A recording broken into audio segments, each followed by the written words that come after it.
This is what I would get tattooed on my forehead. Now, I have thought about this quite a lot. Hey there, I'm Mary. I write and teach on the spiritual realm, but only with Jesus. And I have a lot of free resources on my site, and this YouTube is one of them. My current only tattoos are only on one arm, and they are deeply tied to experiences I've had, and they are certainly not markings of the dead, but of the living. And however, there's only one facial tattoo that I have considered. Do you want to know what that one is?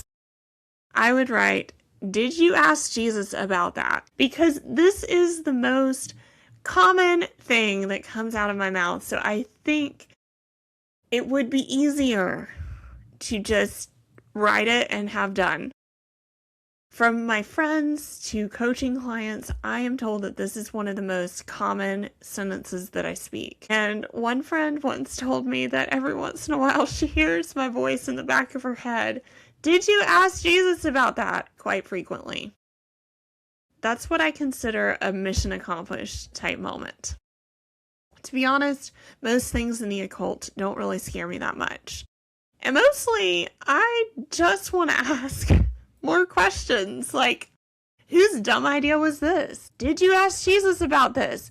Can we discuss the costumes? There are some really poor fashion choices that have been made in the regalia. This is a problem. Did you think about this for longer than 2 seconds before you signed up?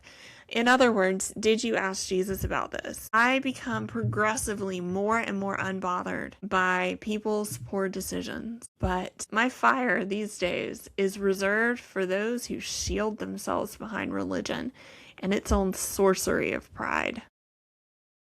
Come out of the darkness and step into his marvelous light, Pharisees. Mostly, I just want to go around and ask the question, did you ask Jesus about that? People love to talk about testing spirits. We want to test the spirits because we want to know that we are right. We are hungry for correctness. But when you ask Jesus, what's correct, melts away in the face of what is true.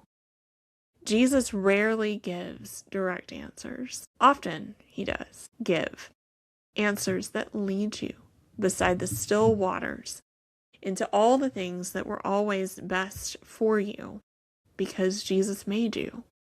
He knows you and he wants what's right for you. And in these places and spaces where we wonder, am I right on this? A lot of the anxiety that people experience comes from wondering if they were right.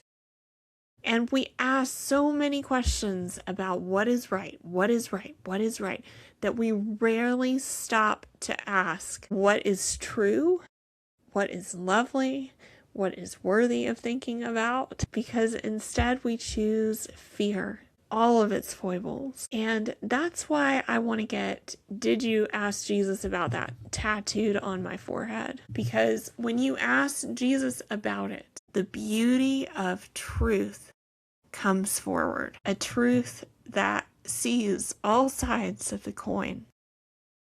A truth that understands every angle. A truth that is the Ezekiel 1, wheels within wheels, eyes within eyes, seeing and knowing all things. That is something that is worth seeking out. That question is worth pondering and leaning in on. And it doesn't have anything to do with me being right, me being correct, or me having myself all together. It has everything to do with meditating on and knowing what is actually true. So again, I will say, did you ask Jesus about that? Did you ask Jesus about? Hey there, I'm Mary, and I write and teach on the spiritual realm, but as you can tell, only with Jesus. And if you enjoyed this video, hit like and subscribe for more. If you resonated with this content, we also have some online courses and online communities that are designed to go a little bit more in depth than a YouTube comment section may allow us to. So yes, follow, like, and subscribe for more.